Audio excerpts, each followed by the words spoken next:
সুইজারল্যান্ডের দাভোসে বিশ্ব অর্থনৈতিক ফোরামের বার্ষিক সম্মেলনের সাইডলাইনে জার্মানির 3 জন গুরুত্বপূর্ণ ব্যক্তির সঙ্গে আলাদা দ্বিপাক্ষিক বৈঠক করেন অন্তর্বর্তী সরকারের প্রধান উপদেষ্টা অধ্যাপক ডক্টর মোহাম্মদ ইউনুস। এর মধ্যে একজন ছিলেন জার্মানির মিউনিক সিকিউরিটি কনফারেন্সের চেয়ারম্যান ক্রিস্টোফ হিউজগেন।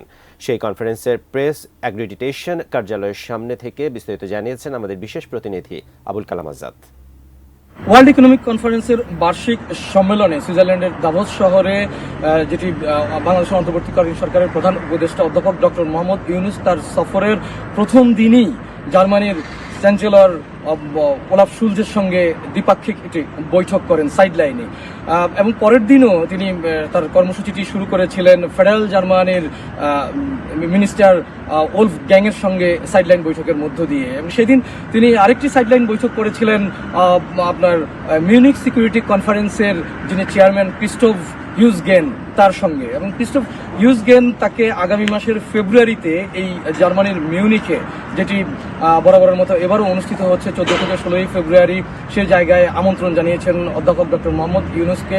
তার কারণটি হচ্ছে এরকমটি বলেছেন যে বাংলাদেশে বর্তমানে ফেসবুক সহ অনলাইন প্ল্যাটফর্মে যেসব সোশ্যাল মিডিয়া রয়েছে সেখানে ভুয়া সংবাদ, ভুল তথ্য এগুলো ছড়াছড়ি হচ্ছে, এবং এগুলো কীভাবে মোকাবেলা করা যায় সেই বিষয়ে ছোট একটু পরামর্শ দিয়েছিলেন ওয়ার্ল্ড ইকোনমিক কনফারেন্সের সেই সাইডলাইন বৈঠকে।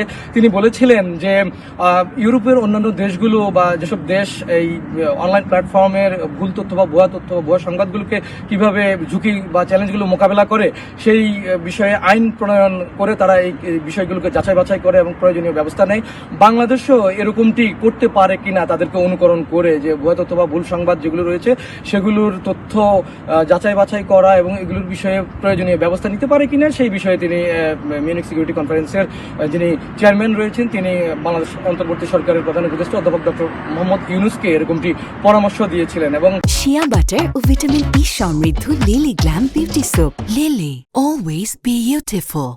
আগামী মাসের মাঝামাঝি সময়ে এখানে আমন্ত্রণ জানিয়েছেন যে যেসব ঝুঁকি, চ্যালেঞ্জ বা এসব বিষয়গুলো রয়েছে পুরো বিশ্বব্যাপী, কেবল বাংলাদেশই নয়, এই জায়গাটিতে এসে নতুন কোনো তারা সমস্যার সমাধানের ক্ষেত্রে কি ধরনের নীতি নির্ধারণী পর্যায়ে কি করা যেতে পারে সেই বিষয়গুলো নিয়ে আলোচনা বা বৈঠক এই বিষয় হতে পারে, নানা ধরনের সেশন থাকতে পারে বিষয়গুলো নিয়ে। আগামী মাসে যখন এই অনুষ্ঠানটি শুরু হবে মিউনিক সিকিউরিটি কনফারেন্স, আমার পাশেই একটি ভবন রয়েছে, সেই ভবনটিতে গতবারও এই সিকিউরিটি কনফারেন্সটি অনুষ্ঠিত হয়েছিল, এবং এই জায়গাটিতে আপনার যখন এই বরাবরের মতো এবারও তারা সিকিউরিটি কনফারেন্সটি আয়োজন করার উদ্যোগ নিয়েছেন।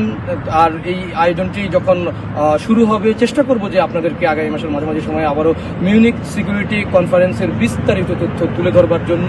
এবং আপনাকে আরেকটি বিষয় জানিয়ে রাখতে চাই, ইউরোপের অন্যতম একটি শক্তিধর রাষ্ট্র এই জার্মানি, যেখানকার ফেডারেল মিনিস্টারের সঙ্গে অধ্যাপক ডক্টর মোহাম্মদ ইউনুস বলেছিলেন যে তিনি শীর্ষ 20 জন পাচারকারীর অর্থ দেশে ফিরিয়ে নেওয়ার জন্য এই জার্মানি সহ আরও বেশ কয়েকটি ক্ষমতাধর রাষ্ট্রের সহযোগিতা চেয়েছেন। তো এখনকার মতো মিউনিক সিকিউরিটি কনফারেন্সের প্রেস অ্যাক্রিডিটেশন ভবনের সামনে থেকে এই ছিল আমার কাছে সবশেষ।